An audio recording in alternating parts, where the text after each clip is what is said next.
দাদা। ডাকছেন নাকি আপনি আমাকে?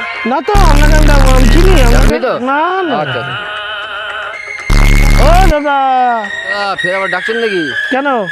না না না ডাকছেন মনে করলাম। না না আমি গান ও, শুনছি। আচ্ছা, না গান শুনতেন না? আচ্ছা ও দাদা শুনুন একটা শুভ কাজ যাচ্ছি জানেন তো? কি শুভ কাজে? ডাকছেন না না আমি ডাকিনি। হ্যাঁ কি শুভ কাজ? শুনুন ৪৫ বার মেয়ে দেখেছি, ৪৪-এ পা দিলাম, ৪৪-এই বিয়ে করবো আমি। তাই নাকি? আর ডাকবেন না আমাকে। টাকটা শুনুন শুভ কাজে যাচ্ছি, ওই টাকটা কি হবে? টাক ঠিক হয়ে যাবে।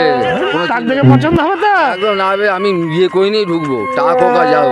তাই নাকি? মেয়ে পছন্দ হলেই তুলে নিয়ে চলে আসবো। তাই নাকি? হ্যাঁ, আর ডাকবেন না, যা, ডাকবেন না, যা। আর ডাকবেন না। না ও দাদা যা, মেয়ে দেখতে যাচ্ছে টাকের বেলায় বড় টাক, মেয়ে পছন্দ করবে নাকি? 3 বার পেছনে দেখেছি, এমনি হবে না। যা তুই যা, টাক দিয়ে যা, যদি বিয়ে করতে পারিস চেষ্টা করে দেখ।